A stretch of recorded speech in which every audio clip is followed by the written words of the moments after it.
পাহাড়ের একটি কোণে বাস করত সারা আর মিথিলা। একদিন সকালে তারা বুদ্ধি করলো তারা আজ ঘুরতে বেরোবে। সকালে দুজন ঘুম থেকে উঠে ফ্রেশ হয়ে খাবার টেবিলে বসে পড়ল।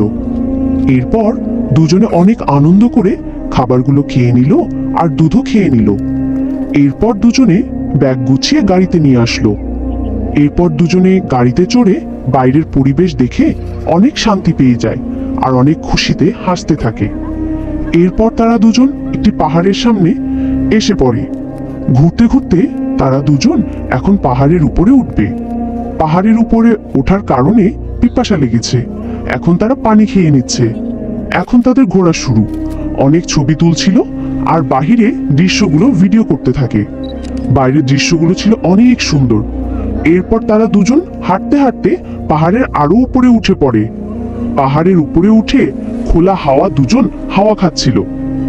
এরপর দুজন দুজনকে জড়িয়ে ধরে আর একে অপরের ছবি তুলতে থাকে।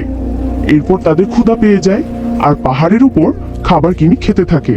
এরপর সাগরের ঢেউগুলোকে ভিডিও করতে থাকে। সাগরের ঢেউগুলো ছিল অনেক সুন্দর। এরপর তারা ক্লান্ত হয়ে যায়, রাত বেরিয়ে আসে আর তারা দুজন ঘুমিয়ে পড়ে। বন্ধুরা, আমার মতো তোমরাও ছবিটিকে ভালোবাসলে লাইক এবং সাবস্ক্রাইব করে দেবে।